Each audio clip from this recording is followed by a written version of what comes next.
সেদিন আমি ও নদী আপুর সাথে খুব করে কান্না করছিলাম। তারপর রুম থেকে বেরিয়ে সমুদ্র ভাইয়ার রুমে গিয়েছিলাম। সমুদ্র ভাইয়া সেদিন খুব ব্যস্ত ছিল আর ল্যাপটপের কাজ করতেছিল। আমি বারবার তাকে ডাকছিলাম। আমার জন্য তার গুরুত্বপূর্ণ মিটিং লন্ডভন্ড হয়ে গেছিল। তাই সে আমার কথা না শুনে আমাকে সেই দিন অনেক বকা দিয়েছিল। আমি আর তাকে বাকিগুলো বলিনি। ওপর ডাবল কান্না করতে করতে রুমে চলে এসেছিলাম। সেই দিন সন্ধ্যায় ফারহান ভাইয়া একটা মেয়েকে নিয়ে হাজির হয়। সবাইকে বলে মেয়েটি তার বিয়ে করাবো। বড় চাচা সহ বাবা ফারহান ভাইয়াকে হাজারো কথা শুনিয়ে চলছে। কারণ নদিয়া আপু আর তার সম্পর্কের কথা সবাই জানতো। নদিয়া আপু সেদিন এই দৃশ্যটা দেখে নিজেকে সামলাতে পারে নাই।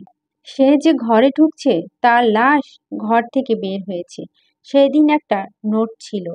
সেই নোটটি আজও আমার কাছে আছে। নোট প্রিয় নাকি অপ্রিয় জানি না ফারহাদ। ভালো থেকো। তোমার জীবনে সর্বস্তরে সুখ কপালে জুটুক। তবে তুমি যা অস্বীকার করেছ সে অংশটুকু যেন না জুটুক। নিজ অস্তিত্ব বিহীন কিভাবে জীবন কাটাবা দেখার খুব ইচ্ছে ছিল। কিন্তু আমার ভিতরে অস্তিত্বর কোনো নাম নেই। ভালো থেকো কিন্তু। নদী আপু মারা যাওয়ার পর আমি সব জানতে পারি। সমুদ্র ভাইয়াকে কান্না করতে করতে বলছিলাম, বিকেলে আপনাকে জানাতে এসেছিলাম না? আপনি আমাকে বকা দিয়ে তাড়িয়ে দিয়েছেন। আপনি জানলে কিছু করতে পারতেন। নদী আপু যেন আপনাকে আমি কখনোই ক্ষমা করব না। ফারাদ ভাইয়াকে তেজ্যপুত্র করে দিয়েছে বড় চাচা। আর আমি সেই দিন পর থেকে নানুবাড়ি চলে গিয়েছিলাম, কারণ আমি নদী আপুর অস্তিত্ব সব জায়গাতে খুঁজে পেলাম। মানসিকভাবে ভেঙে পড়েছিলাম, তাই উত্তম ছিল এ বাড়ি ত্যাগ করা। বর্তমান সমুদ্র ভাই আমাকে বলল, চল বাড়ির ভেতরে চল, অনেক রাত হয়েছে, এখানে বেশিক্ষণ থাকা ঠিক হবে না। তুই আবারও ভাবুক হয়ে কান্না করছিস? আমি চোখে পানি মুছে বললাম, আজ তার বড় বোনের বিয়ের জন্য এ মহল সেজেছে। সে থাকলেও আমার থেকেও বেশি খুশি হতো, তাই না? সমুদ্র ভাইয়া আমার হাত দিয়ে জড়িয়ে ধরল, বলল, চল। আমিও আর কথা বাড়ালাম না। সেই ছোট্ট ঝিনুক হলে হয়তো এখন তার কবরের উপর গড়িয়ে গড়িয়ে কাটতাম। কিন্তু মানুষ ছেড়ে গেলে সত্যি তার প্রতি মোহমায়া বন্ধনগুলোর মধ্যে অদৃশ্য বন্ধন সৃষ্টি হয়। আমি একটা দীর্ঘশ্বাস ফেলে সমুদ্র ভাইয়ার সাথে বাড়ির দিকে হাঁটলাম। তানিশা বারান্দায় দাঁড়িয়ে ছিল। ঝিনুক আর সমুদ্রকে একসাথে দেখে দীর্ঘশ্বাস ফেলে বলল, ভালো থেকো তোমরা। আকাঙ্ক্ষা ডায়েরিতে অপেক্ষার অন্ত নেই। না পাওয়া জিনিসটার প্রতি আমরা যেন কখনোই লোভ সৃষ্টি না হয়। চোখের পানি মুছে তানিশা ইমার্জেন্সি টিকিটটা কেটে ফেলল। সকাল হলেই সে এখান থেকে চলে যাবে, হোটেলে উঠবে। রাত 2:30 তার ফ্লাইট। এই পৃথিবীর মানব সৃষ্টি ভালোবাসাগুলো বড্ড অদ্ভুত, ভয়ঙ্কর, বিষাদময়। মিষ্টি অনুভূতি। ভালোবাসা ভালো ভালো মানুষকে বদ্ধ উন্মাদ করে তোলে। সকালবেলা খুব চিল্লাচিল্লি শুইনা ঘুম ভেঙে গেল। ড্রয়িং রুমে এত চিৎকার চেঁচামেচি হচ্ছে বলার বাইরে। ঘুম ঘুম চোখে ওড়নাটা গায়ে জড়িয়ে দ্রুত নিচে গেলাম। এই মুহূর্তে ঘুম উড়ে চলে গেল। তানিশা আপু নিজের লেকেজ নিয়ে দাঁড়িয়ে আছে। বড় চাচা সহ বাবা, বাড়ির বাকি আত্মীয় স্বজন সবাই এখানে। সবার মুখে একটাই কথা, তানিশা কাল এসেছে, আজ কেন চলে যাচ্ছে? তানিশা আপুকে খুবই ক্লান্ত লাগছে। চোখগুলো বেশ ফুলে ফুলে, ফর্সা মানুষ নিতান্তই সারা মুখে লাল হয়ে আছে। তিনি কি সারা রাত কান্না করেছেন? কিন্তু কেন?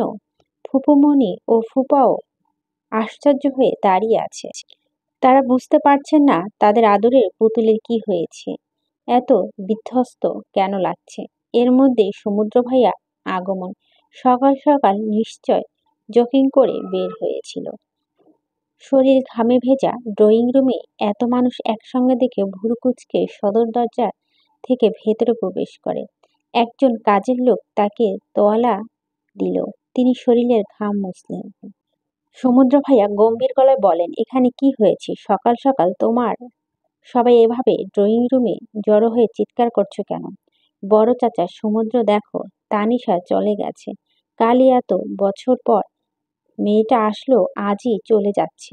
বোনের জামাই তানিশা বাবা মাও জানে না মেয়েটার কি হয়েছে। ও কারো সাথেই তেমন একটা কথা বলছে না। সমুদ্র ভাইয়ার চেহারা একটু গভীরতা দেখা গেল। তিনি তানিশা আপুর দিকে তাকিয়ে এলো, বলল, তানিশা, সকাল সকাল কি শুরু করলে?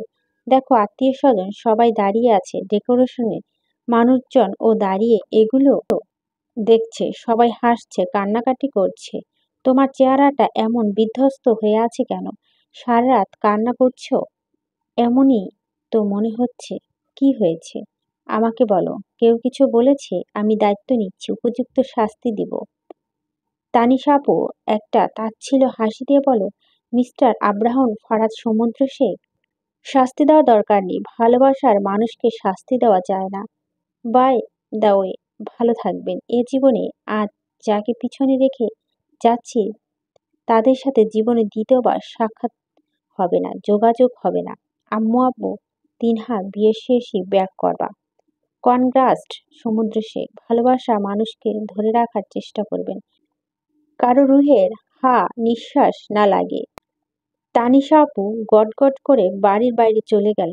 কেউ আটকাতে গেল না, সমুদ্র ভাইয়াও না। কিন্তু উনি এগুলো কেন বলে গেলেন? ভালোবাসা? তবে কি তার মন ভেঙেছে?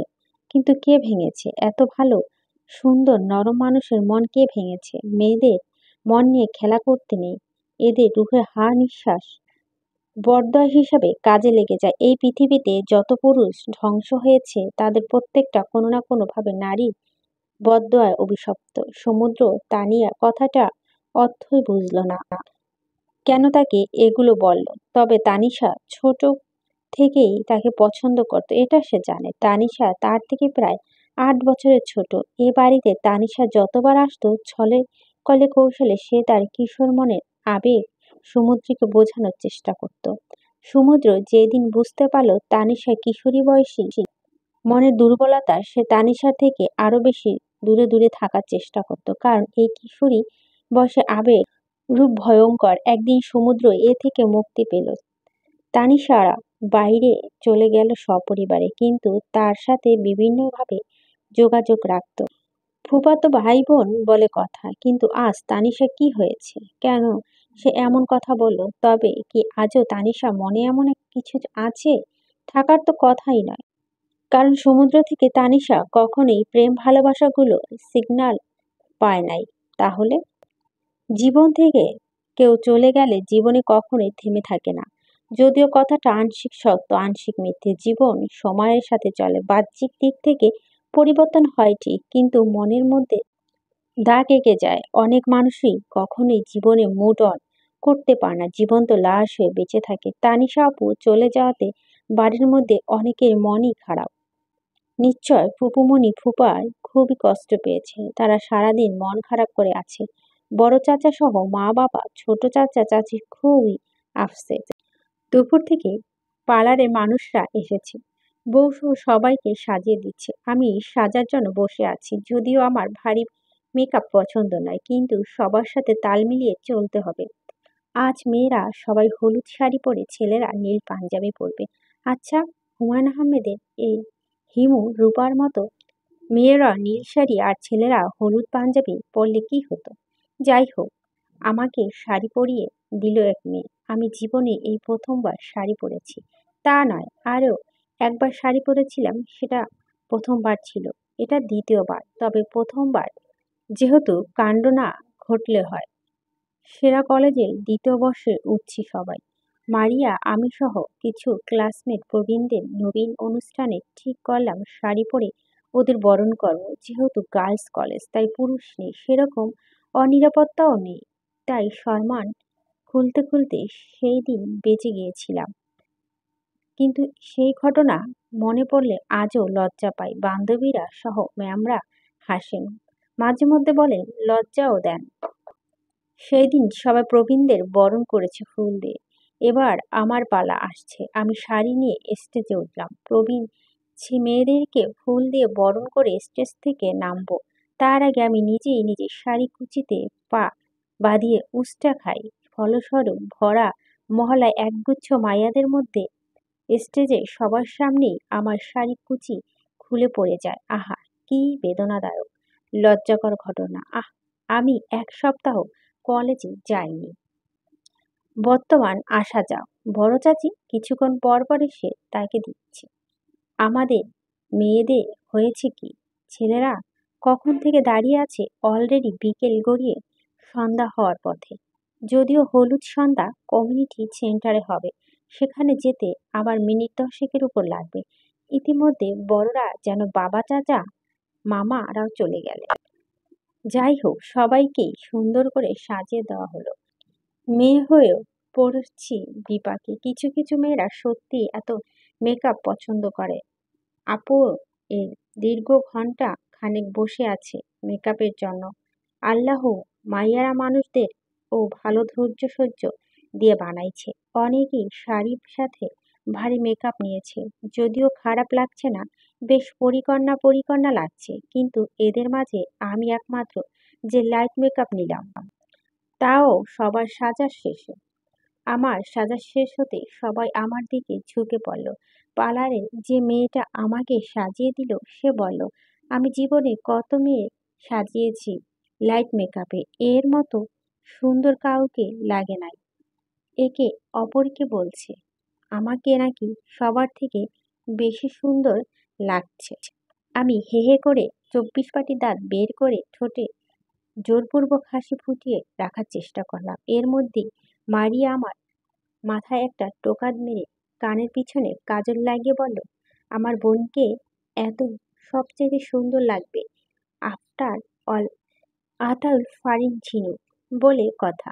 কারো নজর যেন না লাগে, সবাই নিচে চলে যেতে হবে।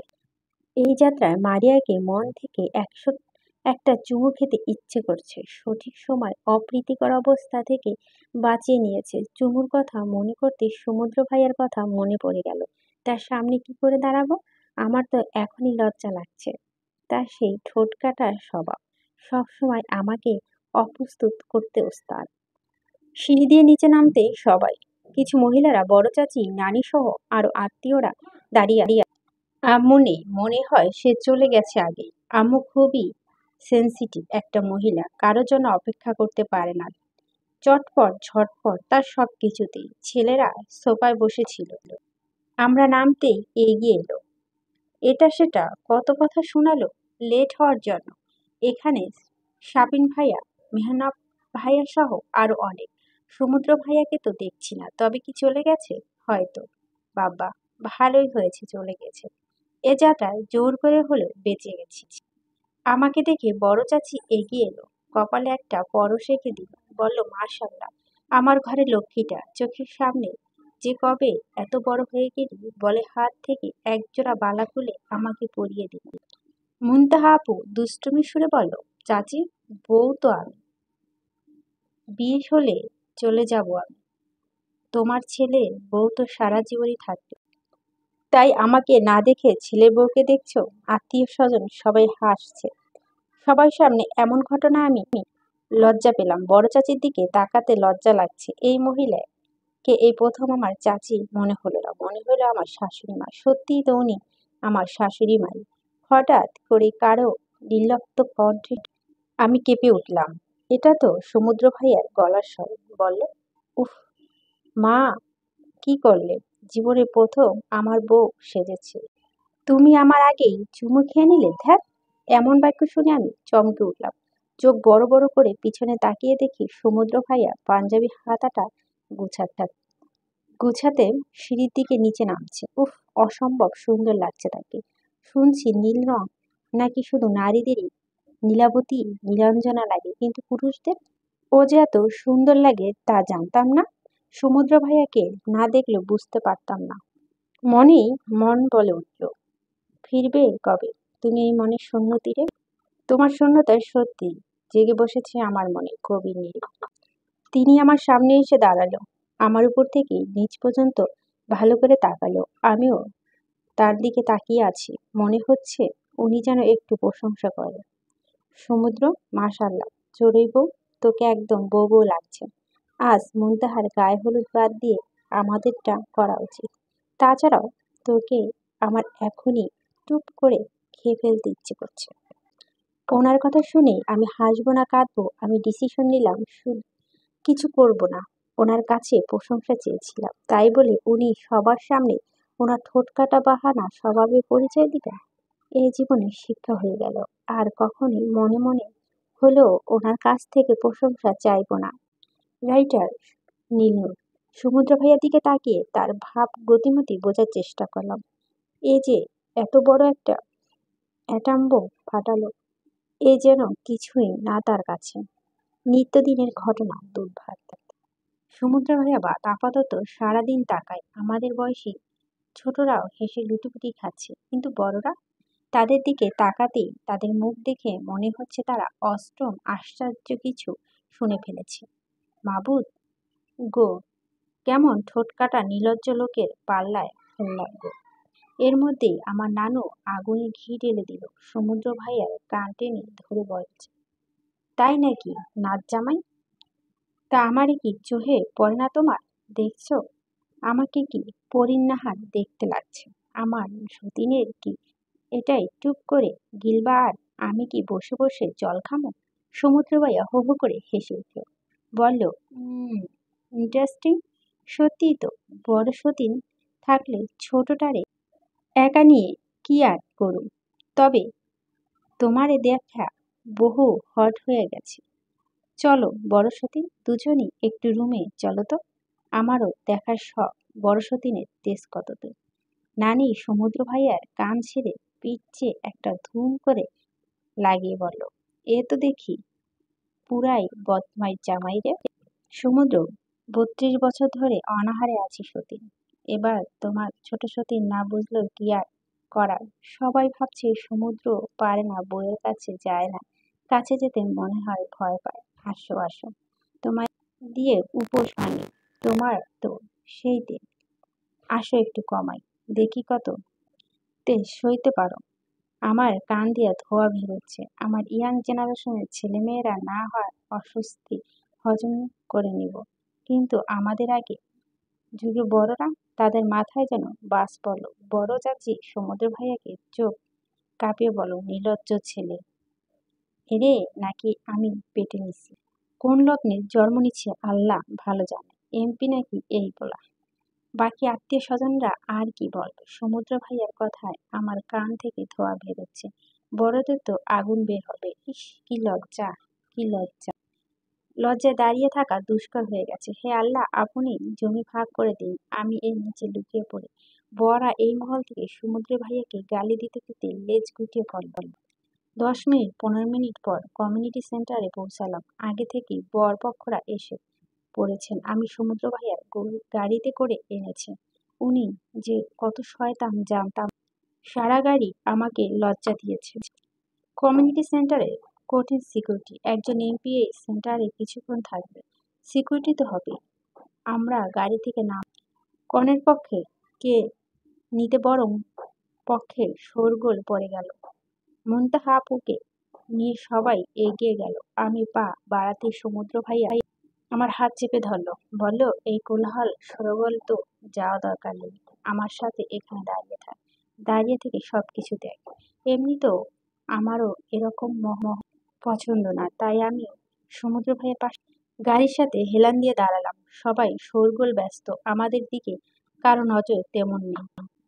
আমি সমুদ্র ভাইয়া থেকে সামান্য দূরত্ব বজায় রেখে দাঁড়িয়ে দাঁড়িয়ে দেখছি। হঠাৎ সমুদ্র ভাইয়া আমার কোমর ধরে তার দিকে টান দিতে আমি তার বাহু ধরে গিয়ে অবদ্ধ হলাম। সমুদ্র ভাইয়ার দিকে তাকাতেই তার মুখে বাঁকা হাসি।